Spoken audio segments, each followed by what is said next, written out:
Hi, and welcome to Classroom Management Solutions. I am so glad that you're here, and we can't wait to get started with tonight's event. We are going to talk about a 5-step plan to regain control of your classroom.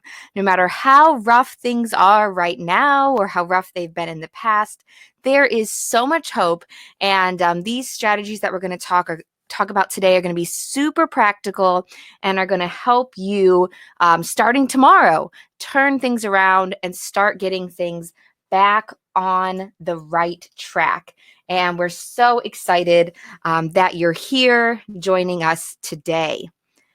We are going to start the training officially here in about 5 minutes. So while you wait, please introduce yourself. We'd love to hear where you're from and what grade you teach, and also how long you've been teaching. It's exciting always to see just the variety of where people are from.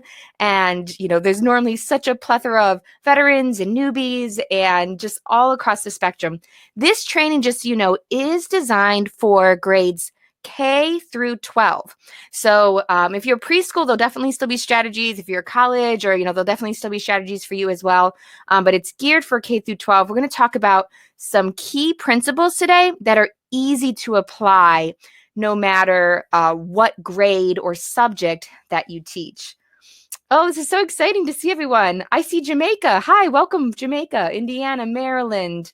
20 years of teaching. That's awesome. Got some newbies as well, all over the place. Life science. I can't even keep track of these. 4th grade. I see a fellow Ohioan. Hello. This is awesome. As I said, we're going to get started here in just a few minutes, but you could do me a huge favor. Can you let me know if you can hear me? If you can hear me well, can you please type that in the chat box? Just want to make sure that everything is working correctly and that the sound is coming through. So if you can hear me, just type, yes, we hear you. And that'll be good to just make sure that everything is going well. Yay. Yes. Okay, you can hear. That's awesome. Sometimes if you guys want to help us out, my husband's in the chat trying to help us out and respond to people. But if you do notice someone is saying, I can't hear you, it sounds like our sound is working just fine on our end. So it's probably something with their settings on their computer. They probably need to adjust their computer sound. For those of you that are just joining us, we're introducing ourselves. We'd love to hear how long have you been teaching? And what age and subject do you teach? It's also cool to hear where you're from as well. So whatever you'd like to share, how long have you been teaching? What age subjects do you teach, etc. And we already covered that everyone can hear us. So that means we're going to get started here shortly. And if you can't hear anything, make sure you check your sound settings. I guess you can't hear me say that, but it's right here. As we're waiting just a couple more minutes for everyone to join you, just want to give you a little bit of a preview of what we're going to be talking about today. We're going to talk about how to regain control of your classroom in 5 simple steps. We're going to give you a 5-step plan to regain control, or at least start regaining control. One of the things about this time of year, this is a great time of year to try out new classroom management techniques. You kind of have nothing to lose at this point, and you've been with these kids for a while, so it's a great time to try out new strategies and build your skills and see what works for you, what tweaks you might want to make, and you should see some success right away. But even better, as you build your skills from now through the end of the year, it's going to enable you to, when you come back next August or September, to have a solid plan in place and start off well on day 1. And that is when the incredible magic can happen. So we're going to give you a 5-step plan to do all of that. We're going to show you how to teach your students to actually follow your procedures, right? And not forget about them all the time. We're going to give you practical tips to get your students' attention in just 3 seconds without any yelling. We're going to talk about how to develop rapport with even your most challenging students. And we're going to talk about how to build your skills now so you can start next year off right, and so much more as well. All right, it is 8:30, so we're going to go ahead and get started. If you're just joining us, feel free to hop in and introduce yourself. We'd love to hear a little bit about you, where you teach, where you're from, how long you've been teaching. All right, this is Classroom Management Solutions. Let's see here. All right, here we go. Let me ask you this. Have you ever felt like your class is maybe just a little bit out of control? Have you ever felt like no one is listening to you and you might as well just be talking to the wall? Have you ever felt like you just don't know what to do to rein things back in and get everything back on track? Well, if you can resonate with any of those sayings, I will tell you, you are not alone. You can see by the chat box you're not alone. And I have totally been there too. In particular, my first year was particularly rough. I made some key mistakes that caused almost a domino effect of problems. And I have totally been there. We're standing in front of the room and just looking at the class and just thinking, no one's listening, and I don't know how to fix this. But thankfully, that is not the end of the story. Through the help of some wonderful mentors, God led me to books and my mentors, and just trial and error, was able to figure out system to turn things around. And that's what I'm going to share with you today. A 5-step plan to regain control of your classroom and get you and your students smiling again. So I can't wait to get started. Before I introduce myself and we get into this, if you don't mind, I'm going to pause just a moment. At Teach for the Heart, a lot of us are Christian teachers, so I'd like to just pause and pray for a moment. You can join me if you'd like, or you can just hang out and wait for me to finish. Father, thank you so much for all these teachers that are here. We so appreciate everyone who has joined us, that cares enough about their students in their class to join us. I pray that you will make this time super profitable and helpful to them. Please give me the right words to say that will be encouraging and practical. And I pray also that you'll be with the technology, that it will cooperate and we won't run into issues if that would be your will. In Jesus' name we pray. Amen. Okay, so my name is Linda Cardamus, and I'm curious how many of you guys have been around Teach for the Heart for a while, or if it's totally new. So I'd love to hear that. Is this your first time joining us, or have you been here for a while? But I am the founder of Teach for the Heart. I'm also the creator of Classroom Management 101 and Beyond Classroom Management, our newest course. Also the author of Create Your Dream Classroom and Take Heart and Teach. And we've also compiled the Teach Uplifted devotions. But this is not really about me. This program is about you, how to regain control of your classroom. So you might want to take notes. So this would be a great time to grab a pen, grab a sheet of paper, and jot down a few notes. I'll give you just a second to grab that. All right.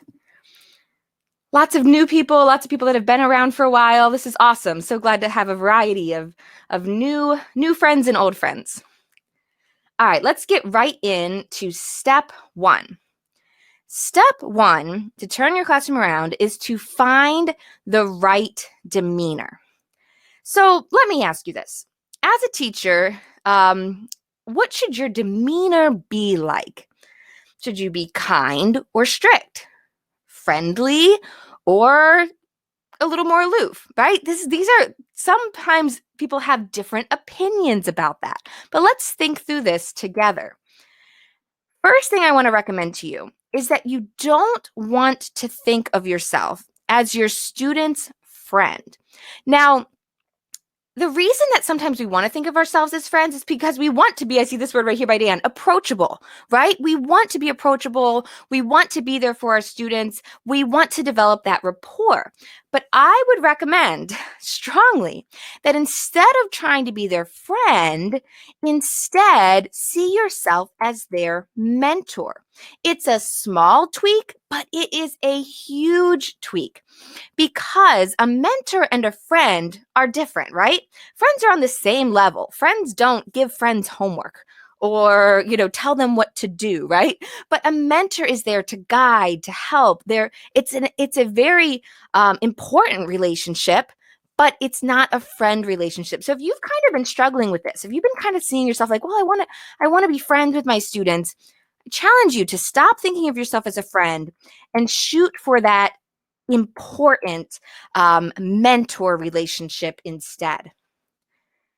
The next one on here is we're going to stop worrying about being liked. Now, all of us want to be liked, right? I don't know if there's anyone out there that would say, I don't want my students to like me. But we can't worry about it. If we worry about whether or not our students like us, then we're not going to make the decisions that are best for them, that are best for the class. And it's going to cause a lot of problems. So what do we do instead? Well, instead, we focus on being respected and not demanding respect, but on earning that respect. Do you see the difference? Instead of worrying about being liked, try to develop a relationship where you are earning your students' respect. Interestingly, before I go on, if you think back to your own, time in school, you'll probably relate to this as well. So, of those teachers that wanted to be the friend, that wanted to be liked, that wanted to be popular, a lot of times things did not end up going well. And in the end, they weren't respected. They weren't really liked that well either. But when we focus on being respected, on being a teacher that is worthy of respect, not every student will like you, but the majority are going to come out of your class going, man, I really like that class. I really like so-and-so as a teacher. And so it's really interesting how that works. If you focus on the right thing, your students very well might end up liking you. Chances are they will in the end. So I asked you before whether we should be kind or strict. Let's come back to that question. What do you guys think? Should a teacher be kind, nice, or should they be strict, firm, right? Well, what's important is to be both. Be both kind and firm. So I'm so glad people are saying both. I don't know. For some reason, when I first started out, I didn't necessarily get this. And I think sometimes people struggle with this too. They think it's an either or. And it doesn't have to be an either or. It shouldn't be an either or. It needs to be both. So you need to be nice, right? Your student should say, so-and-so's nice. You should be personable, right? You should be able to have good rapport and talk to your students. You should be understanding. When things come up, you should be sympathetic and understanding of their struggles. It's even good if you're fun to be around and students enjoy your company. But at that exact same time that you're nice, personable, understanding, fun, you also have high expectations. And I see some of you guys asking, man, how do I earn their respect? We're about to get into some of the practicals of that. And one of them is having high expectations. It's dealing with issues when they come up. And it's not being a pushover, right? So have high expectations, hold students to them. All of this should happen simultaneously, right at the same time. And Renee, you're right. It is a challenge to be both, right? This is a challenge, but this is what we're shooting for. And I realize that this first step is a little more theoretical. We're about to get into the super practical here in a second, but it's an important first step because if we don't have the right framework in mind for our demeanor, a lot of the rest of the things I'm going to talk about aren't going to work so well. So we want to start from this understanding that we're there to earn respect. We're there to be their mentor. We're going to be both kind and firm at the exact same time. So let's pause a moment and make this personal. I'm going to give you just a second to think and maybe write something down. What do you need to change about your demeanor? Is there any tweaks? Are there any tweaks you need to make? Is there anything that you need to change about your demeanor with your students? By the way, we are going to have a Q&A time at the end, but I will, from time to time, as we have time, answer some questions in the middle. So let me see here if I have any questions before we move on to step 2. Timothy asked, how much time do we deal with issues? Okay, we're going to get into some of these questions here in a minute. Let's see Yeah, we're going to get into a lot of these. I'm going to wait to answer until we've gotten into into more of the actual material. Okay, so let's keep going. Oh, one more thing to make it personal. We just said, what do you need to change about your demeanor? Let's make it specific now. What's one specific way you can start changing this tomorrow? And this might be a question you want to write down and think about some more after this training, right? So if you said, man, I need to be more kind, or I need to not be a pushover, write this question down and come back to it after and think, what was that? What would that actually look like? What's one way I can start changing that tomorrow?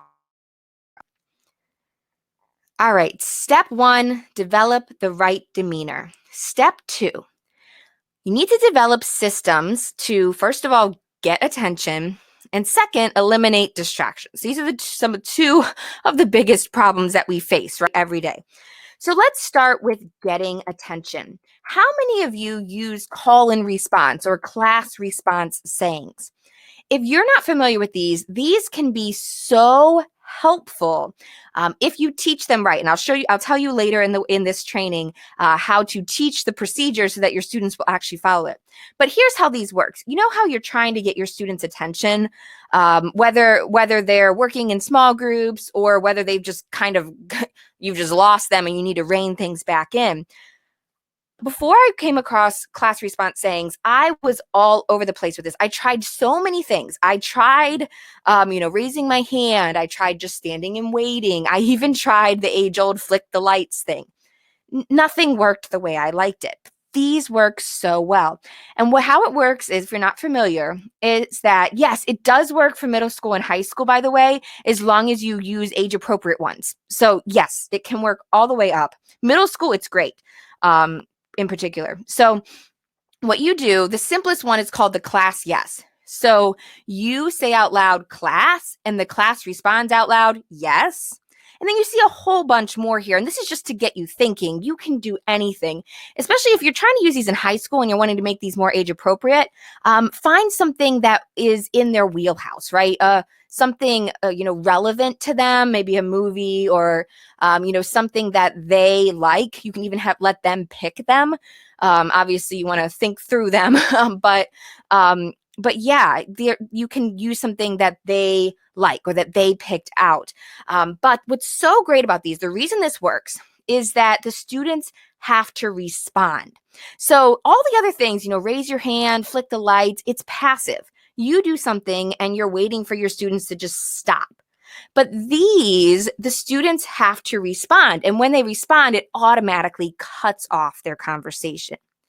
Now, it's not magic. You have to practice this and you have to stay consistent. And if you've tried to implement these and they've kind of fallen by the wayside, we're going to give you some help in how to reinstitute them later. But for now, just wanted to present the strategy to you. All right, so that's for getting attention. That's my recommendation. What about eliminating distractions? So we're talking about all of the chatter and the blurting and, all of those types of things that we wish were not a big deal, but become a big deal, right? So what do we do about that? Well, there are so many different ways to handle this, okay? And I could give you so many different strategies. I'm going to narrow it down to 2 options, and you can pick if one of these would be good for you. So option 1 is from whole brain teaching. So what you do is you actually use call and response. So for example, rule 2 could be raise your hand for permission to speak. All right. So if someone violates rule 2 and they're talking out of turn or talking to a neighbor, you would say, Calvin, remember rule 2. And you've trained your class, you've worked with them that when you say rule 2, and maybe you raise the finger 2 in the air as a hand motion, the whole class responds out loud, raise your hand for permission to speak. And what's great about this is that you've dealt with the problem, right? You've reminded Calvin that this is not what we do. The whole class has been reminded this is not what we do, but in not a shaming way, just a very simple, quick, and right back into the lesson. So that's one thing that maybe you would try. And whole brain teaching, by the way, has so many other great ideas. If you're not familiar with it, we can maybe link to an article later here, teachfortheheart.com/wholebrain. We have some other idea. We link to a video that kind of explains whole brain teaching more. So you can write that down to check out later. They have lots of great ideas. Option 2 is to use an official warning system. And I recommend this strategy because I've used it myself. This is the strategy that helped me turn things around. So it worked for me. It's worked for many other teachers that I've shared it with. And so that's why I recommend it. So what you do with the warning system is you actually give out an official warning. And I'll explain how to do that in a minute. But there's a lot of ways this can look like, and you can find what works for your teaching style, for your school culture.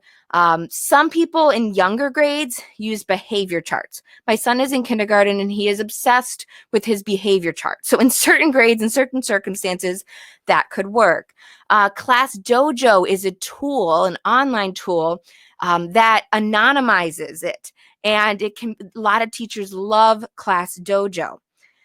You can simply give a warning by writing a name on the board. If that works with your school culture, you can just do that. And you can just explain to the students. We'll get into just a second. I'll explain how the warnings actually work. But you explain to them, you're not in trouble. This is just my way to tell you, to give you a warning. That's it. Another teacher that I talked about used yellow cards, which I thought was so smart. So she basically, this was with older students. She's like, man, they're used to soccer. They get these yellow cards. So she laminated a bunch of little yellow index cards. And if someone needed a warning, she just walked by and put the yellow card on their desk. And they knew they had a warning. I thought that was so smart. So the point is, you can do this any way you'd like. The point is, you need a way, a visual way to let a student know that they have a warning. You can do it any way you'd like. Now, here's what you actually do. If a student is talking, then you give them a warning, whichever method you choose. This is key. Do not stop teaching, okay? You don't want to be like, stop and go, George, I'm giving you a warning now. The whole point is to cut distractions, right? So you don't want to interrupt your flow of teaching. So that's why you need a system like a yellow card or a name on the board or something that you can do fast without interrupting your flow of teaching. Now, a warning is just a warning. And in order for this to work, it is so important that you explain this and talk about this with your students. They need to know that a warning does not mean they're in trouble, does not mean they're a bad kid, it does not mean you're mad at them. It just is a warning. And the purpose of the warning is for them to see it, notice, realize, oops, I was being distracted, and self-correct. That should be the end of it. And that should be it. So explain that to them, that a warning is just a warning. Now, what happens though if they ignore the warning and they continue in the behavior? Well, at that point, then there do need to be consequences, and the students need to be aware of that as well. So honestly, my goal was to give as little consequences as necessary, right? I didn't want to have to give out a bunch of consequences. So I made it in my class, you had to get 3 warnings in the same 40-minute class period in order to get an actual consequence. So you can do less, you can do more, you can adjust that, you can reset it whenever you'd like. So find what works for you. You might think that's way too lenient. You might think that's too strict. Find what works for you. But the point is, you can't be afraid to give a warning, right? You can't be worried about giving a warning. You need to give a warning every single time someone's talking in order for this to be effective. And so you don't want to be handing out consequences like crazy. But if students are ignoring the warnings and not self-correcting, there do need to be consequences. And if you need some consequence ideas, by the way, you can head to teachfortheheart.com/consequences. I think it is. We'll drop the link in here later. We have a consequence idea list that you might find helpful. All right, just so you know, why do we recommend using this warning system? What happens when you do? Well, the reason I love warning systems is that, number one, it promotes individual responsibility. How many times have you stood in front of your class and said, class, stop talking, class, stop talking?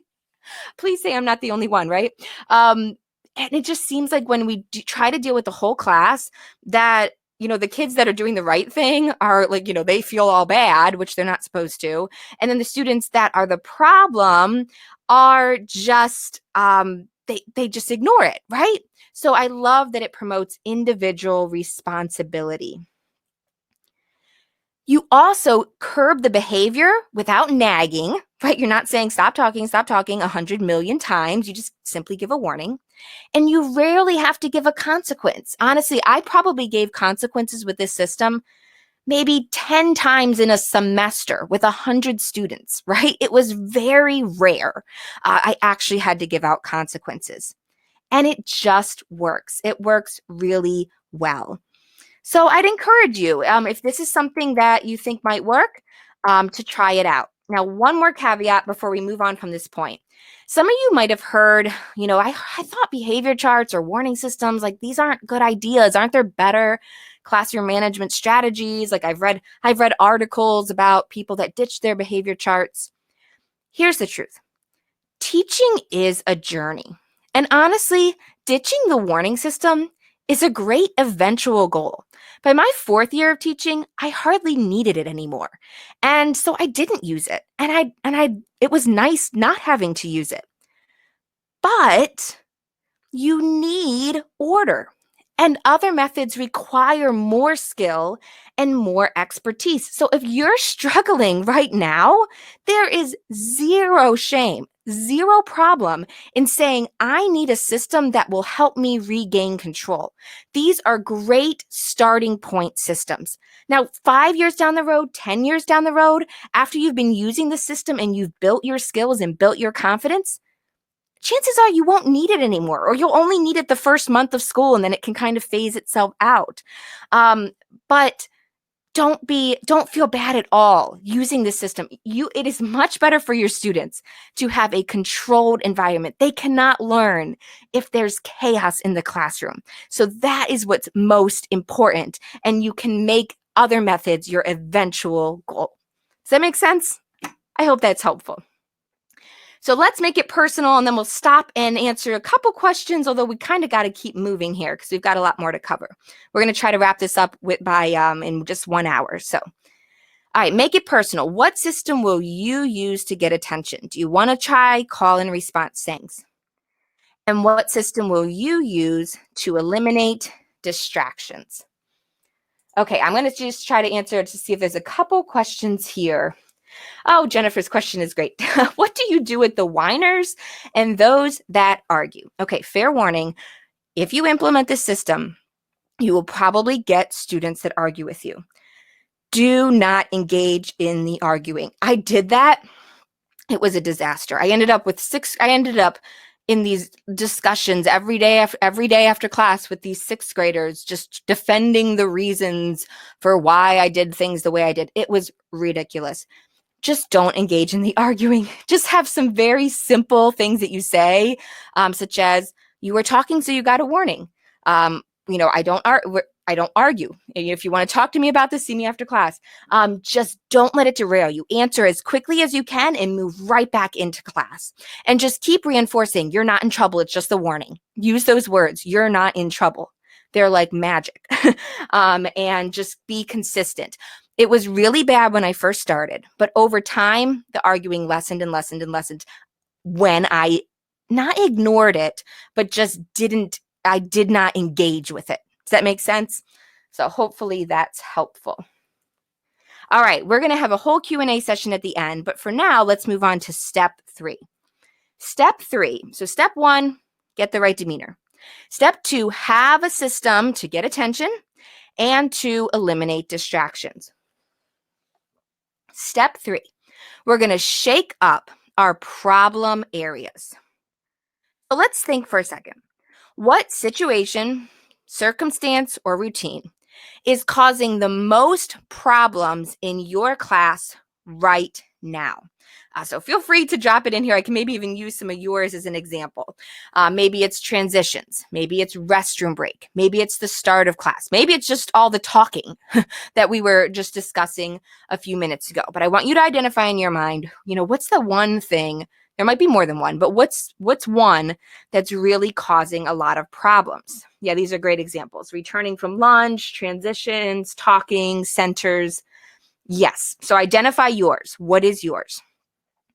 So step one in this shakeup is to identify the problem area. What is the problem area? Number two, determine a better procedure for this situation.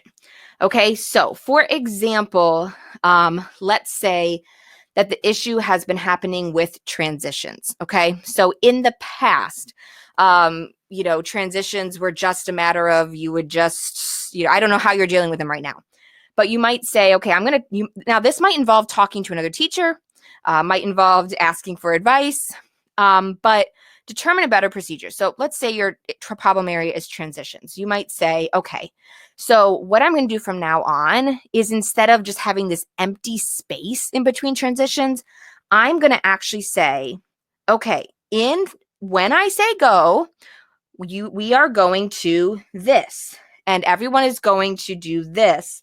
And then there's going to be no time. I'm going to be super clear. I'm going to be super clear in what I expect. And then I'm going to say go, and then I'm going to count to 10. And by the time we get to 10, I want everyone to have finished what I'm doing. Okay. So that may or may not work based on your grade level, but you're coming up with a better procedure. How do I want to handle this differently? Step 3 is to find a way to shake it up. Now, the reason that we're doing this is because it's March, right? And students' bad habits are deeply ingrained at this point, right? If you're having trouble with the start of class and students are used to charging into the class, with just all chaotically, that bad habit is ingrained. So simply saying, we're going to change this is hard. So what we're doing is we want to find a way to shake it up. And the goal of the shakeup is to get your students' attention and show them that things are going to be different. So here's a few examples of how you could shake something up. You could take something physically out of the room. I had a teacher I was talking with who had trouble. Their students had a coat rack, and they were having just chaos during coat hanging up time. So we said, okay, tomorrow you're going to hide the coat rack in the closet. And when students go to hang up their coats, they're going to have nowhere to hang them up. They are going to be confused. They're going to come to you and say, what happened to the coat rack? And you will have their attention. By the way, we're purposely adding some chaos to the classroom for the sake of getting rid of it in the long run, right? The goal is for them to come to you and say, what is going on? And so you can force a bit of a reset, even though it's March. So you could take something out of the room. Another option is to simply not let students in your room. Now check with administration beforehand so they know what's going on. But you could, for example, if it's start of class that's so chaotic, you could simply shut your door and say, and just kind of stand there and just wait until students are like, wait, the teacher's here. She's not letting us in. What's going on? And once again, you have their attention. You could skip a part of your routine. Now, some people saying, I'm having trouble with restroom breaks. You could simply, if students know, when we come back from recess, we always go right to the restroom, and then you just walk right past the restroom back into the room, and students will say, wait, I thought we were going to go to the restroom. What's going on? And you'll have their attention. So there's no one way to do this. If we have time, maybe at the end, we can help you brainstorm some ideas, but just get creative. What's something I could do that would throw them off and get them to think, what's going on? The goal is to simply use actions rather than only words to show students that things are going to be different. So you're trying to, like I said, force a reset, because it's March and we're trying to jumpstart a change. So we identify our problem area, we determine a better procedure, find a way to shake it up. And then after you shake it up, you teach the new procedure. Now, this is not the time for a huge lecture. You might be tempted to do that. This is just very simple. You're just going to say, this has been a problem. I apologize. I have not held you guys accountable. This is what we're doing from now on. Now, to teach procedures, whether it's after your shakeup or when you're teaching any procedure, it is really important that you put effort into teaching the procedure. Teaching procedures well takes a lot of work. I was just recently I did a long-term rather, sub-position this fall. I taught geometry. And honestly, I did not put enough effort into some of the procedures and they did not last. Okay. By the end of the sub-position, they were getting worse and worse and worse. It takes effort to teach good procedures, but the effort you put in is worth it. So to teach a good procedure, first of all, you have to explain it in detail. So simply saying, we are going to come into class correctly from now on. That doesn't work. You need to define, what does that mean? When we come into class, you need to go directly to your seat. We do not run, we walk. We don't go talk to our friends, we go right to our seat. You're going to clear off your desk and start the assignment that's on the board, right? Super clear exactly what you expect. Then you practice it. You actually do it right then with the students. Now, a lot of you have been doing these first two steps, but if you stop there, you're only halfway through. Step 3 is to correct. If, most of the class will probably do it fairly well this first time, but not everyone will, right? John will run into class, Elizabeth won't clear her desk, and Maya will be talking to her friend, right? So what you need to do is correct, and you don't use your judgment whether you actually, point out the individual students or you just address the whole class, but you correct the problems. And then here is the magic. This is going to feel dumb. This is going to feel like a waste of time, especially if your students are older. But this, I promise you, is where the magic happens. Redo the part of the procedure that wasn't correct. And once again, use your judgment whether you have the whole class redo it or just the couple students that did it wrong. But if you have your class redo the procedure when you're learning it, this does a couple things. Number 1, it helps cement the correct procedure in their mind. Remember, it's March. They've been used to doing it wrong for, 6 months now, 7 months? This will help them actually see, okay, this is what I need to do. Possibly even more importantly, though, is that you are showing them, I'm holding you to these expectations. I mean what I say, right? And that is so important. And it might be very different from what they're used to. They might be used to you saying one thing and not making them follow through. But by redoing it, you are forcing them to follow through. And that is going to be huge. Now, remember, it is March. It's hard to kind of turn this ship at this point, but this will help. It will make a big help. And remember, your big goal right now is to see improvement.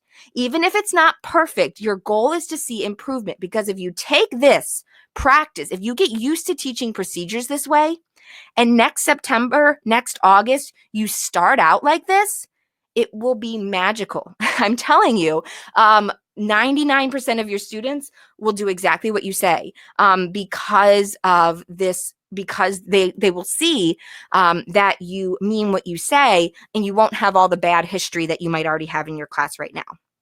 Does that make sense? All right, let's make it personal. How will you shake up your problem area? You might have an idea right now. You might want to just write down this question and think about it, ask some advice. But think, how are you going to shake up your problem area? We are getting so many great questions. Let's see here. I'm trying to answer just one or two before we move on. Okay, someone says, I've tried to redo procedures, but sometimes we literally redo it for the whole hour and nothing gets better. They think it's funny to waste all that time. Okay, you do have to come to a point of balance on this. And here's a good thing to keep in mind. There's two things that could be happening here, right? One is that there's just the matter of having to get used to a new procedure, right? This is not malice. Students aren't being rebellious. They're just used to one thing. They're not used to this. And some students are they just don't follow directions as well as others, right? So that's where the redoing comes into place.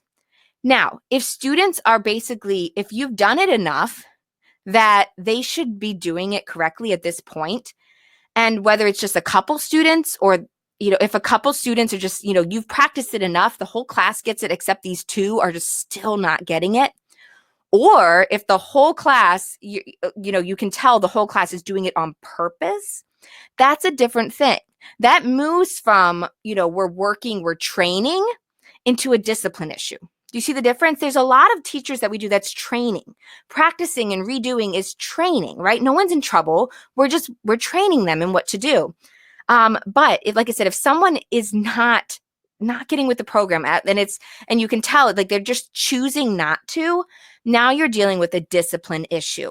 And that's the point where there needs to be some type of consequence involved, or one-on-one conversations. You need to deal with that differently. Does that make sense? Hopefully that's helpful. Okay, we have lots more great questions. I can't wait to get to these at the end, but we want to keep moving for now. So step 4. Step 3, step 1, we've got our demeanor in place, right? Step 2, we figured out what's my new system for dealing with distractions and getting attention. Step 3, we've planned our shakeup.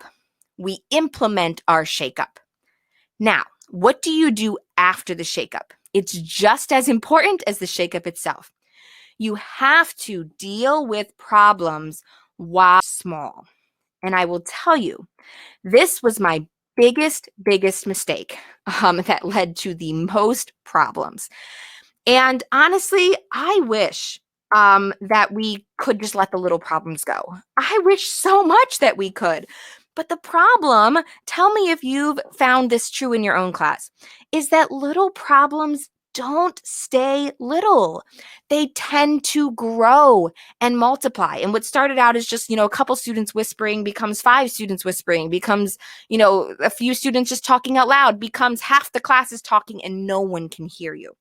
So it's important, especially if you're having trouble, to deal with problems while they are small. And once again, remember, that's why we did a shakeup. Because you might be thinking, oh my goodness, Linda, like if I walk into my classroom and try to deal with every little issue, there's literally 100 things happening at the same time. So remember, you're just going to focus for now on your shakeup area, the area that you're shaking up. After the shakeup, things should hopefully be better you should have got their attention and they should be better for a little bit. And that's where you're going to deal with problems while they're small. You're going to look for the first problem that arises after your shakeup. The first time someone doesn't follow the procedure, the first time someone's talking out of turn, whatever it is, you're looking for that first instance and you're going to deal with it. Now, what does deal with mean? This is where I got in trouble again as well. I was thinking that deal with meant, well, if I'm going to address talking, I have to give some punishment. I have to give it attention or something. And I don't want to do that. All they were doing was talking. It doesn't mean that. Deal with can be as simple as saying, Chris, remember to blank. It can be as simple as giving a warning with your warning system. It simply means that you address the issue. Okay? So address the issue is in some way that shows the student, shows the class that once again, you mean what you say and we're going to do it. Now, hopefully, once again, remember that difference between training and discipline issues, right? Hopefully, these first couple times that someone doesn't follow the new procedure or is being disruptive, treat it like a training situation. Remind them, redirect, we're teaching, we're working, redo if needed. It's a training situation. If they don't respond, if you've given the same kid 3 warnings, now it's a discipline issue and deal with it as such. Does that make sense? So let's make it personal. Once again, if you can't think of this answer right now, write this question down and think about it tonight. How will you deal with the first problem that arises after your shakeup? You need a plan. I would recommend if you're, I will admit this to you. My first year teaching, I was so scared to say anything to a student. I did not want to correct them. When I had to give my first attention, I had to literally call up my husband and to help me get up the nerve. And he's like, why are you calling me? I what on earth, right? I was so scared. So it really is helpful if you're like that, if you just have trouble with confrontation or you freeze up and don't know what to say, write out what you're going to say. Plan it, practice it in front of a mirror so that you're prepared and ready to deal with the first problem and the second and the third that arise after your shakeup. Okay, as I said, we have so many great questions. By the way, we are hoping to have a replay of this available if you want to go through it a second time. So yes, I know I'm talking fast. It's because we have so much to get through. So let's finish up and then we'll take all of this, many of these questions as we can. All right, step 5, develop relationships with your students. This is the one that takes all of these first 4 steps from being a fight to being a cooperation. This is the one that makes them all work. And so you cannot skip this. And I know you know this is a priority, but sometimes we struggle to actually make it happen. So a couple concepts that I hope will be helpful. The first, I don't know if you're familiar with this. This is from Stephen Covey, is the concept of an emotional bank account. It's this idea that every student has this imaginary emotional bank account that you can make deposits into and withdrawals from. So a deposit would be when you show them that you care, when you empathize with their situation, when you show interest in the things that they're interested in, right? Every time you do that, you're making a deposit into this bank account, as it were. Now, here's the thing. There come times when we have to make withdrawals, when we have to insist that they follow our expectations, when we have to discipline them in some way or the other.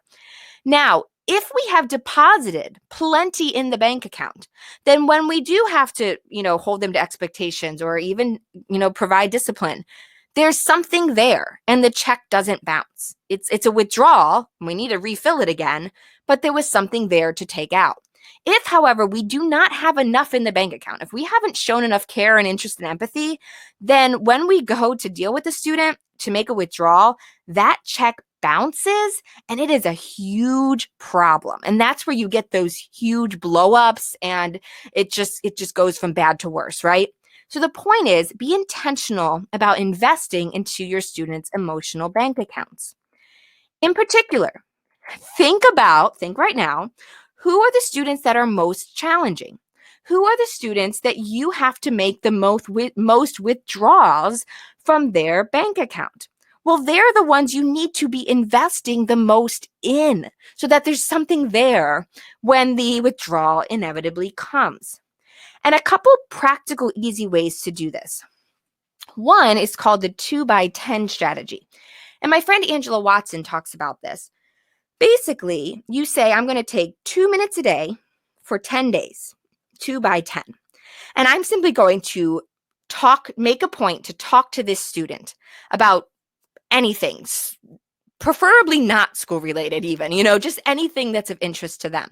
So you'd identify like just 1 or 2 students, your most challenging ones, and say, I'm going to take 2 minutes a day for 10 days and talk to them. And I don't know how many of you guys have tried this, but so many teachers have said this has turned things around. They are amazed at the difference something so simple would make. And it might feel like a big time investment, even though it's only, believe me, I know how hard it is to get even 2 minutes, right, for 10 days.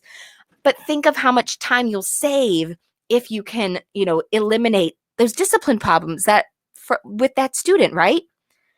If, however, that does just seem too intimidating or you're saying, Linda, I got at least 5 students I have to do this with.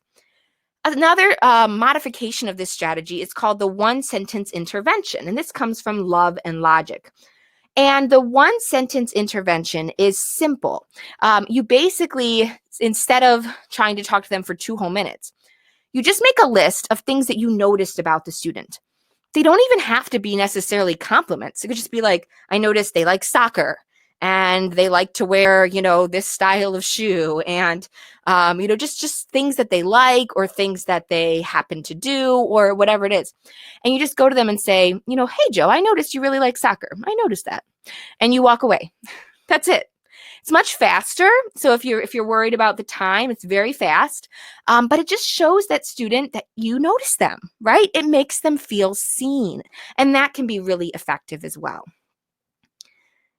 Another thing that you want to do with all your students, but once again, in particular with those that you tend to butt heads with, is seek first to understand, then to be understood. And this again comes from Stephen Covey. The idea here is that often, especially when we're dealing with discipline issues, we just want to lecture and we want them to understand us, but we don't always want to take the time to understand where they're coming from first. Now, let's say you have a student who looks like this, right? Just having a bad day. The question is why? Why is she responding like this? Now, the why is not an excuse, right? But it really will help to inform how we speak with this student. If there's an issue at home, then we need to know that. Maybe she's actually, really scared about her upcoming test and she just decided that maybe it's better to just not care, right? Whatever it is, knowing why is the difference between an argument and a meaningful, impactful conversation. I know you don't have time to have a huge in-depth conversation every time you have to talk to a student, but look for opportunities to understand the student. Look for ways to get to know them better. Because the more we understand why they're thinking that way, then we can address the actual issue, not the surface issue. Because right, the surface issue, the disrespect or the back talk or the apathy, that's normally just an indicator of something deeper underneath. And when we can discover that deeper thing underneath, then we can actually help them with the real issue, and the surface issues take care of themselves. All right, these were a lot of different ideas, but just pick one. What's one thing that you can do tomorrow to start building stronger relationships with your students? So cool to see some of you guys that have been using the 2x10. That's really awesome. Someone asked, do you tell the students that you're having like an appointment with them with the 2x10 strategy, or do you just do it randomly? Yeah, I wouldn't make this an official appointment because they probably don't really want to be forced to come talk to you. The point is just to seek them out and strike up a conversation. So whenever you can, whether if you're in a self-contained classroom, then maybe it's at recess or during classwork or whatever it is, you strike up a conversation with them. If you have 100 students in middle school, high school, it might mean you make an effort, to walk by their locker or to walk by the lunchroom and just seek them out and just once again strike up a conversation with them. And it doesn't have to be exactly 2 minutes. Just the point is to make that connection.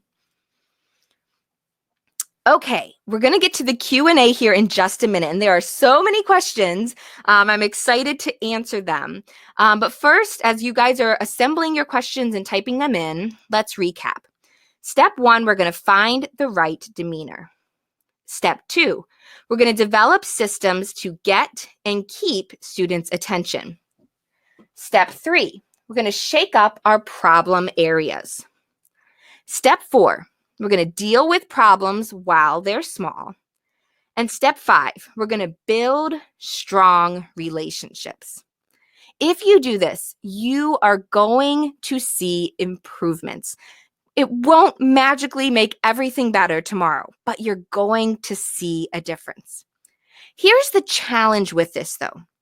Great classroom management is nuanced. And unfortunately, even one missing element can throw off your best efforts. I've seen it so many times, and I've experienced it too. You can be doing 10 things right, but you can be missing one piece of the puzzle, and it can really throw a wrench into everything. So that's why we've created the Classroom Management 101 online course. It is a complete, organized system that ensures that you don't miss any of the crucial elements of classroom management. In that program, we will guide you step by step through the process of developing and then implementing a strong classroom management plan. So what's in the course? Well, Module 1 is about how to develop the right mindset. And in it, we talk about some key mindset shifts that you want to start with. In module 2, we go into detail about the plan. So if you were like, okay, Linda, you gave a plan for eliminating, distractions, but what about all these other things? How do I come up with consequences? What do I do with, students that are complaining? How do I actually do this? We go into detail about how to put together a good plan. Module 3, we didn't even get to cover this today, is about how to prevent problems from happening in the first place, which is huge, right? This is such an important piece of the puzzle. Module 4, we get into specifics about how to address problems that arise. So how do you actually have a conversation with a student? How do you have a conversation with a parent? We get into specifics of back-talking, arguing, class clowns, intentional disruptions, and things like that. Module 5 is about inspiring and motivating your students to learn, and we give 9 practical strategies to help you do that. And then Module 6 is kind of fun and super practical. We talk about 13 common classroom challenges, such as what to do with cell phones, how to manage transitions, what do you do when you get a new student, what if you don't have administrative support, and so much more. So it's made up of videos, and the video lessons guide you through each strategy. Each video is just 5 to 10 minutes long, so you don't have to set aside a whole hour. You can just grab them here or there as you're able. You can watch at your own pace. So you can start now and just go at whatever pace works for you and finish up over the summer.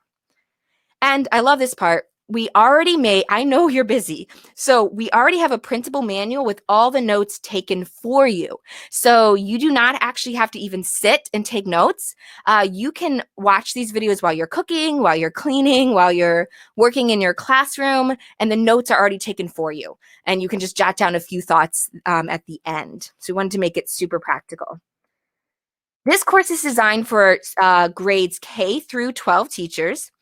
It's going to be immensely helpful for new teachers, or if you're struggling to control your class, or if you simply feel like maybe you're missing something. There's a few awesome bonuses that go with it. A self-evaluation activity comes at the beginning and will help you identify your areas that you want to improve. At the end, you get an easy reminder system that will help you actually remember and put into place the things you learned, right? How many times have you taken a course and then you forgot some of this stuff? So this will help you remember. And then I love this bonus. The back to school bonus module is a special module that we have for the back to school bonus module is a module that will help you take advantage of that critical back to school time. And that is, you have that. And so you can do that module back in August so that you're ready to go and can take advantage of that critical first week of school.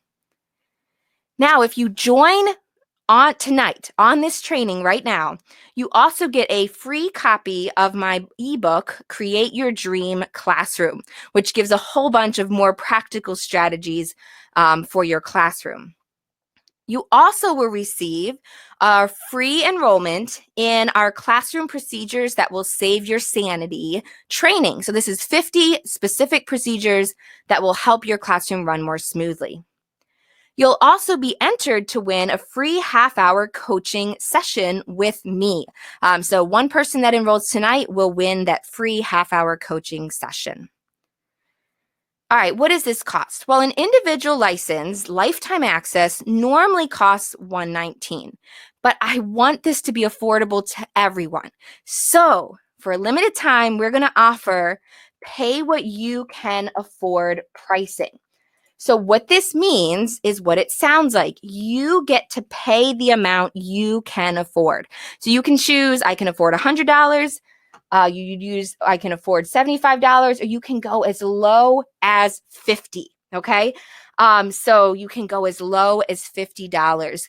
And if you click, you should see on the side, Join Classroom Management 101. If you click that Join Now, that'll take you to a page that will have all the information there for you. I don't know, some of you, this might not be showing up super clearly on your screen. So if you can't read these super clearly on your screen, head to that Join Now button and you will be able to see those codes there and get all set up.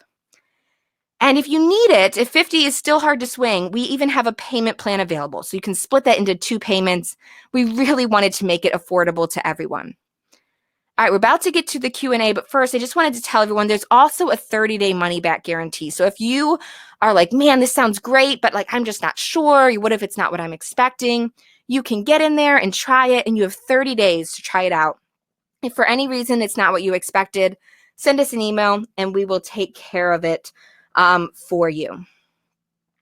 Just one note, make sure you actually hit the add coupon button and make sure your coupon works, all right? If you do enroll and it didn't take it off, send us an email, linda@teachfortheheart.com. We can adjust it for you, but make sure you actually hit add coupon and you add it and you see the price drop. You should see the price drop to the amount that you chose. All right, so we're going to answer all your guys' questions right now. Once again, you can hit that join now button at any point to get more information about the course and get started now. And I'm going to start going through all of these questions. Welcome to Timothy and Sherry. So glad to have you in Classroom Management 101, as well as Katie and Brandy and Stephanie. Welcome. You guys are fast on the fast bonuses. Great job. All right, let's see what questions we can answer for you. Okay, we have a lot of questions, but we're going to see what we can do here. Grace is saying the join now button is not working for you. I'm sorry about that. If anyone else is having trouble with this, I'm going to tell you a URL you can go to right now.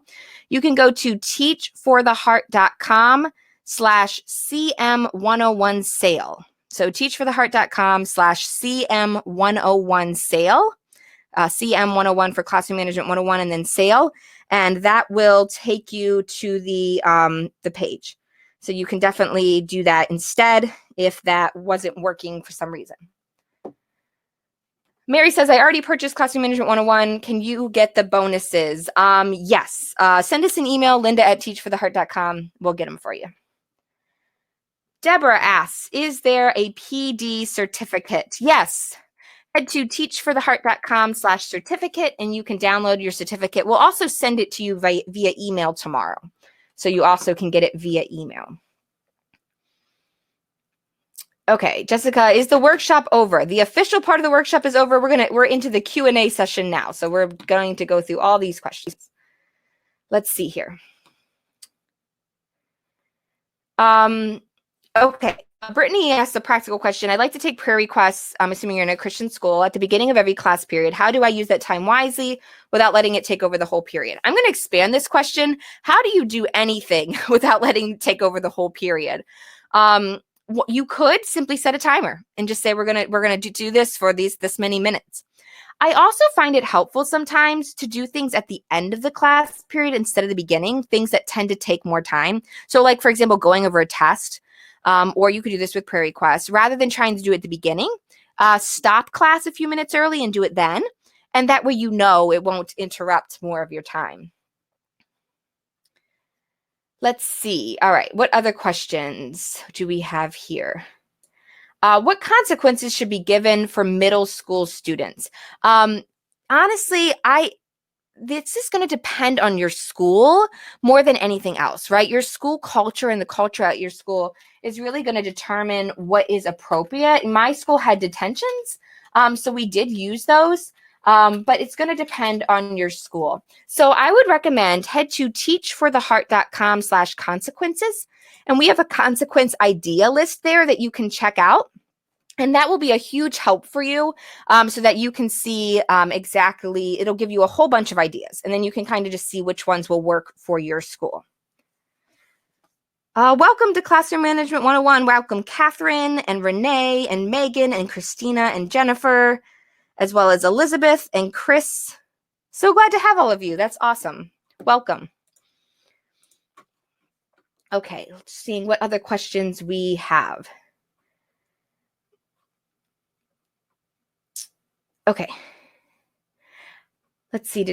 Sorry, there's so many questions here. Will the slides be available? I don't have the slides, but you can rewatch the program. We will have a replay available. We have a lot of requests for this though, so let me consider if that would be possible to do. But we definitely have a replay available. Okay, let's see what else here. Okay, if you still have a question that I haven't answered yet, feel free to type it in again, because right now I'm going through a bunch of them and I don't really know who all is still here, who still needs their question answered. So Leslie asks, can we read comments after tonight? You can rewatch this training and the comments will still be there. Yes. If you need a receipt for Classroom Management 101, Linda at teachfortheheart.com. You actually also should have received one, but we can get you another one at Linda at teachfortheheart.com. Let's see. Other questions. My students only respond to yelling. I can't stand having to raise my voice to be heard. Yes, that's can be tough if you like kind of into that trap. I would encourage you, yeah, try out the visual warnings. I'm excited to see how that will work for you. Okay, once again, if you still have a question, feel free to type it in the top.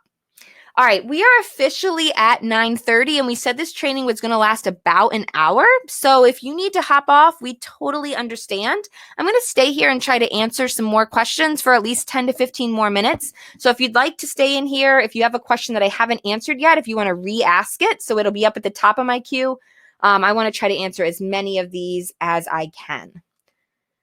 Sienna, I can't find where to buy the course. There should be a join now button, but you can also head to teachfortheheart.com/CM101. Christina asked, is Classroom Management 101 only available for a certain amount of time? No, you keep your access to the course. So you can start it and go as fast or as slow as you want. You can come back and rewatch it again every year if you want. You keep your access. Let's see. Okay. Leslie asked, what are the visual warnings? We're talking about you can give students their warning with a yellow card, with writing a name on the board, something like that, where they see it. You're not yelling at them. You're just doing something visually for them to see. Deb says, I'd love to rewatch this with the comments. Yes, you can rewatch it with the comments. We'll send out the link to the video replay tomorrow, and you should be able to watch it, and the comments will all still be there. Yes, so you can like rewatch the whole thing from start to finish. Let's see, any other questions that people have? Looking through here. My students will not stop talking for me to teach. How do I get them to be quiet for me? Once again, I would recommend just this whole thing. Plan a shakeup, right? At the end of your shakeup, explain the warning system and start using the warning system. Now, when you first start, you might literally give out warnings to half the class. That's okay. The point is that they're seeing that things are different, right? So it's totally okay to give warnings to half the class. Just keep consistent and you should see progress. And that's your goal, progress, not perfection, right? The goal is to see things improving step by step. Welcome to Classroom Management 101. Welcome to Janet and Anne and Andy and Leslie, to Teddy and Janet and Joanne and Tom and Deborah. So glad to have all of you. Melissa and Grace and Natalie and Christine and Elizabeth and Angela and Rebecca. Glad to have you guys as well. Hopefully I'm not missing anybody. Okay, scrolling up to the top to see what new questions we have. Can you use rewards for students making right choices during the shake up time? You could. I don't know if I would muddy the waters with the shake up too much. I'm trying to think. Like, this isn't really a time to lecture and shame everybody. It's more just a time to say things are going to be different. But maybe you could at another time say, hey, by the way, these students were doing great. You can get this reward. Yeah, you can definitely. And we talk about that in Classroom Management 101, how to bring in the, rewards as well and make that a part of your strategy. Timothy asks, how do I know who is talking? I'm assuming if you're saying, to give people a warning. Don't worry. If you don't know who it was, don't worry about it. Just address the students that you see, and that's all you can do. You'll have plenty that you see. If there's some you don't catch, it's not the end of the world. Just be as consistent as you can. All right. Alicia asks, What do you recommend in addition to the 2x10 for a student that is disruptive to the point where inappropriate name calling and pencils are thrown at others? I have given consequences, praises. The behavior is very defiant. If I would be getting administration involved in that point, at that point, I don't know if parents are can be involved as well, but you're going to. I would definitely try to get them involved and kind of have a bigger plan in place, because this is it's a bigger problem here, right? And so you want to kind of develop a more specific plan, and hopefully your administration can kind of help with what's appropriate at your school for that. We also go into more strategies for things like that in Classroom Management 101, as well as our new course, Beyond Classroom Management, for sure. Michelle asks, what about students that yell out at each other across the room and argue with each other? So yes, that's definitely a problem. If you decide to use the warning system, or you use that, that's simple. They get the warning. If they continue, they get the consequences. I would start it out as just simply a matter of like, this is a disruption. You can't disrupt class this way. You need, excuse me, you need to deal with this outside of class, and you can hopefully help them with that as well. But yeah, I definitely would work. I would incorporate that into whatever other system you're using for dealing with it.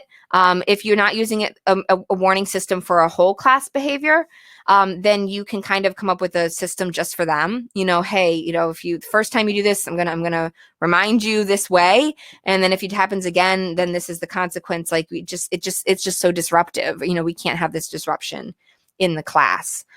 And if you need to get administration involved, if it's like really huger issues, then that might be not be a bad idea. Alice asks, is Classroom Management 101 available outside of the US and Canada? Absolutely, yes. We have students from all over the world, so you can definitely join there.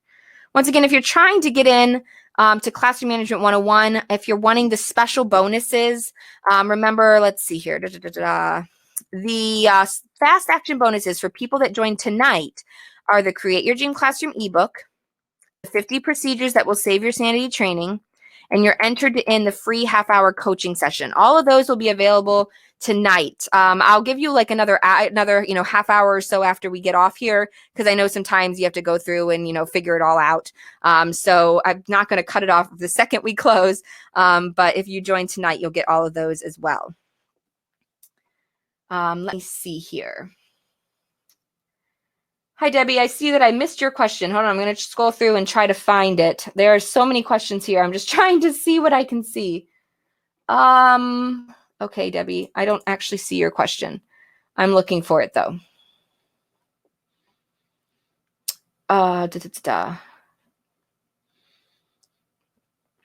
If I have a question about the modules, is there some way to ask about them? Yes. And there's also the details about it on that info page. Okay. I'm Debbie, you're asking if I sign up and have a question about a module, how do I reach out to you? Is it interactive? I'm assuming you're talking about Classroom Management 101. There's a couple ways that you're able to reach out. First of all, we have comments on every lesson, and I check those all the time and answer questions. And so that's one of the great things about Classroom Management 101 is we've had thousands of teachers take the course, and it's like accumulated wisdom from all these teachers underneath each lesson. And I'm in there too, definitely answering questions. You can also email us at any time. And if you're a member, we give you definitely like top priority to answer your questions, for sure. We want to answer everyone's questions, but if you're part of our course, it's an extra top priority to make sure your questions are answered. So you just say, hey, I'm in Classroom Management 101. I have this question. What should I do about this? And we'll definitely make sure we get you an answer. Welcome, by the way, new members to Zolma, Denise, Terry, Tiffany, Darcy, Gina, Latrice, Janet, Teddy, Patty, Rose, Christina, Lisa, Brandy, Janet, and Anne. Thank you guys so much. I'm so glad to have you in the program. Okay, just going to answer a couple more questions here. Timothy asked, you send a letter home explaining the warning system. This is up to you. At this point in the year, I don't know if I would. It really just depends. I would try. The point of the warning system isn't to make it this big, scary thing that's this huge deal. It's supposed to be low key. It's supposed to not be a huge deal. It's supposed to just be a warning. And so sending a letter home could almost make it like a bigger thing than it should be. But at the same time, it can also be good to communicate with parents ahead of time and tell them, hey, but if you do, make sure you're very clear, hey, I just want you to be aware in case your student mentions this, that this is the system that we're using. It's simply like focus on the fact that it's simply a way to help them self-correct and make right choices so that they can avoid consequences, right? So focus not on downplaying it because it's important, but on the idea that the warning itself isn't a problem. It's there to help them make right choices. Does that make sense? Megan asks, what can I do to gain respect at this point of the year after a rough time thus far? I think they have no respect for me because they behave for other teachers. All right, I have been there. It is like, I'm not going to sugarcoat it. It is hard to regain respect once it's lost. So what I recommend you to do is to implement some of these strategies as consistently as you can and don't get discouraged. You're not going to probably get to where you want to be this year with only a couple months left. You're going to see improvements, all right? It's going to be better, but it's probably not going to get all the way to where you want it to be. What your goal is to see improvement. And as you do, start to be, more insistent that students follow your procedures, as you follow through, students will start to respect you more. But once again, the magic is really going to happen when you take the skills you're learning now. If you consistently work on these things for the next 2 months, and then you start off next year right with a fresh start of a new school year, those students, even if they're the same students, honestly, I did this, but even if they're the same, some of the same students, it will be night and day different because you're going to start off right and you're not going to build all that negativeness back into your relationship. And so don't get discouraged. Definitely don't wait till next year to make changes though, right? Because then you won't have the practice, you won't have the skills, you won't have the confidence. So work on it now. You will see improvements, but it won't be like magically better tomorrow, right? You'll see improvements, but it is an uphill battle. But build those skills, and next year when you start off with those skills, like I said, that's when the magic happens. Hopefully that's not discouraging. I hope that's encouraging. I hope it frees you to just do what you know you need to do. Whether or not you're seeing the results, just stick with it. You will see some results. Don't get discouraged if it's not like this magic solution. It doesn't mean you're doing it wrong. You just need to continue to build your skills and confidence.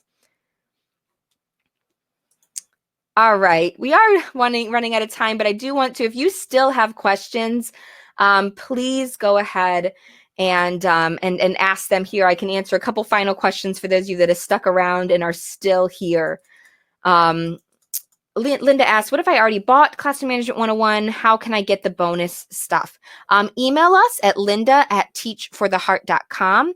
And if you'll just be patient, give us a day or two to get it all together, we'll get it to you. And for those of you that joined tonight, we'll hopefully send out the bonuses tomorrow, but it might take, if you don't get them tomorrow, definitely send us an email and let us know. But they should arrive at some point tomorrow. I got to manually go in and send them all out to you guys. And so we will do that, and we'll draw the names as well. Welcome to Susanna and Anne and Jean and Christina and Terry and Diane and Carrie and Sana, Heidi, Mary, and others, Leslie, Julianne. So glad to have you guys. That's awesome. Do I offer materials for instructional aids? I don't have a specific course specifically for instructional aids. So that's like a little bit of a different. I'm not sure if you are like have your own. If you're taking students out and dealing with them individually, or if you're assisting in a classroom. But either way, a lot of the principles are going to apply. Right? They're just going to be tailored in a little bit of a different way. It's really good if you and the classroom teachers are on the same page as well. Obviously, that's really important. How do you manage tattletelling? Tattletelling in younger grades. Oh yes. Tattletaling is fun. Um, I taught more middle schools. I don't have a ton of experience, but I have more experience with my own kids on this one. Um, but with tattletaling, I think it's important that you do talk to them, and kind of just continue to reinforce to them, what should you tell and what should you didn't. What is your motive? Is your motive to get someone in trouble, or is your motive to help us create a good class? And just I think a lot of training what is and isn't appropriate, and also teaching them to go to the student, right? If you see someone doing something they shouldn't, you talk to them. You don't just come to me. You remind them of what we're supposed to be doing. And so I think it's just a lot of training and a lot of patience, which I know is challenging for sure. Hannah asked, what about that class that is always crying? I'm assuming, Hannah, do you have young students that are crying? That's definitely an interesting one. Yeah, I think you just kind of got to deal with some of those on a case by case basis. And I don't know if you want to give more details about the situation there. Maybe I can give you a little bit of a better answer, but a little bit better for that. Let's see. Debbie asked, do we need any different equipment to access the course? You don't really need any equipment. It's all online. You just need either a computer or a smartphone or a tablet. That's it. And if you have a printer to print out the manual, that's helpful. It's actually not through this program. It's through we use a different software, but the enrollment process will walk you through it. You don't need anything special at all. Okay. All right, guys, thank you so much for being here. I'm just going to hang around if there's any other final important questions here. Jill has a great recommendation for tattletale for a book here. You want to check that out. All right. Oh, Hannah says kindergarten. So you got kindergarten students that are crying. Let me try to answer this question real quick before we get off. Yeah, I think it just depends on, why they're crying. The whole class is crying all the time. That's definitely a unique challenge. My heart is amazed at the kindergarten teachers. You guys are amazing. Like I said, I taught middle school, and high school mostly. So kindergarten, I am just in awe of you. I'm very thankful for you, and what you do. Honestly, I'm going to recommend to you to talk with some other kindergarten and first grade teachers. I don't think I can give you good advice because I don't have the experience in this. If you're not part of our Facebook group, I would encourage you guys to join our Facebook group. It's a great place to ask questions. If you go to teachfortheheart.com/Facebook, you can join the group there. And I know you'd get great advice in that group, better than I could give off the top of my head here. All right. Stop fighting with each other. First graders are fighting with each other and disrupting your class. Yeah, Naomi, that's a challenge as well. Yeah. I think there does definitely need to be some consequences if students are constantly getting in fights. It's funny. Yeah, there needs to be some type of consequence there. We also might want to deal with those students. If it's the same students always getting in a fight, I would start working on that interpersonal relationship with them as well. Because you don't, so that way you're dealing not just with the surface problem, but also with the problem underneath. That's what I would recommend. All right, guys, thank you so much. I've enjoyed being with you so much. I'm going to stay and hang out here in the comments for a little longer. If there's lingering questions that you have, I'd love to answer them. So if I didn't get to your question, I'm sorry. There's just so many. I was trying to see the ones that of the people that were still on. So if you still have a question, I'll hang out here in the chat. You can also email us at linda@teachfortheheart.com. A couple of you are saying you're having trouble signing up for the class. That you can use the link teachfortheheart.com/CM101 sale, or you can head to academy.teachfortheheart.com. I can drop those links in here. Terry, you're saying that you're trying to join and it's not taking your payment. I would actually recommend backing up or refreshing the page. It shouldn't let you join twice. It will tell you you're already enrolled if it already went through. So chances are it's just stuck. I'd back out or refresh And if for any reason you do get double charged, which like I said, it shouldn't be able to be happening because they know when you've enrolled and they don't let you re-enroll. But if you do, we will certainly refund it. But like I said, I don't think that's even possible. It won't let you do it twice. Okay, there's still just all these good questions. Cindy asks, what's the link for the consequences list? teachfortheheart.com/consequences. I do struggle identifying where sound come from. When the entire class is talking and I can't identify where it's coming from, what would you do? Okay, and this happens to me all the time. When the entire class is talking, then I just write down names. I just give out warnings as fast as I can to however many people I see until it stops. And so when I would use writing on the board, so I would just go up and just start writing names. So if you have yellow cards, I just start handing them out until students see what you're doing and they stop. You could also use, I also, once again, remember, didn't know my call and response sayings. I would use the call and response saying first, but that's what I would do when the whole class is when the whole class is talking. You just, once again, it's just warning, right? It's just a warning. There's no consequence to this. You're just helping them see and self-direct. And if students start arguing and saying, "Oh, but he was talking to you," just say, "I wrote down who I saw," and just move on. Just move on from there. Leslie asks, there's a mini course on our website. Is that similar or more information? The mini course is very similar to what you just learned in this course. There might be a few things that are different. So if you want to try that out too, you definitely could. But it's very similar. It teaches a very similar process to what we just taught tonight. All right. Couple final questions here. I can't resist. Mary asks, how often do you give warnings to the same student? I have 2 boys who are consistently acting out immediately after warnings. Okay, so it's really up to you, but I would have a set amount. So like mine was 3 in the same class period. So if students are immediately acting out right after a warning, then they need to get a second and a third warning in short order and be right onto the consequence, right? Because the system only does work if there is some type of follow through, right? You shouldn't have to use the follow through that often. If you move them right, warning 1, 2, 3, consequence, and you do that for a day or 2 in a row, hopefully they'll get the idea, and it'll kind of, well, it won't nip it in the bud because it's been going on for a while, but hopefully it will change the behavior. All right, guys, thank you again so much. I had such a great time being here tonight. I so appreciate you all being here once again. Any questions, send them over, linda@teachfortheheart.com. Those bonuses will be available to everyone who joins us in the next hour or so. Speaking of which, welcome to Jennifer and Catherine and Michelle and Sonia and Carrie and Diane. So glad to have all of you guys. Thank you guys so much. Really appreciate it. Once again, if you have other questions, email us and we'll be happy to answer them for you. You guys have a great night.